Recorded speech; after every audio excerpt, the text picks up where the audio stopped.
moment we've reached 2/3 of phase 1. We are now getting to crunch time.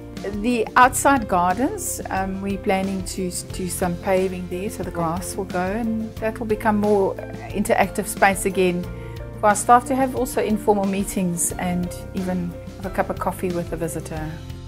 Then towards the building on the outside, planning to put a lovely big ablution up there, which is desperately needed by Africa Centre staff. And then our store building, which will become a IT centre. That'll be like a little secluded area, which is probably what they need, is quiet space to be able to do their programming and work intensely with their equipment.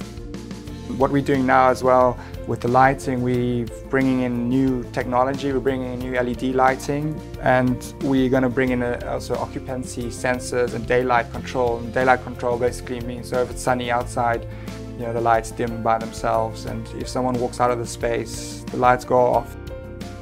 Together with all the space, we also need obviously lots of meeting space. There's constantly meetings and conference calls and those type of things that happen, and we need the space to do that in.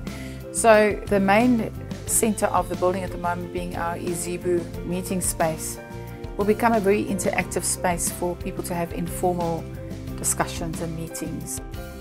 New space for instance, our key workers around data management, new space for our scientists, new facilities for our workers that work in the field, and also an entrance to the centre which makes it really modern, makes it alive, and shares the excitement of our scientific aspirations with what is around and with our staff.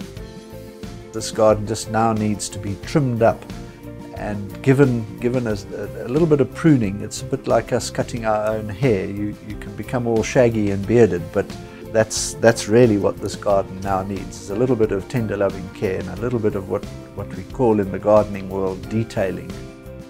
Once this phase is done, they move into the south side of the building, and that's when Izibu's top floor gets poured for the extension of the new meeting space.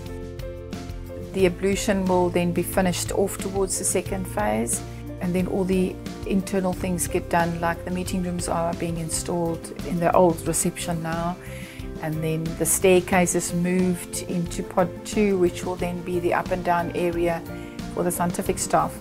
There's quite a lot still happening until mid-December, but I'm sure by January we will definitely see a difference already, where half the building is already a nice new format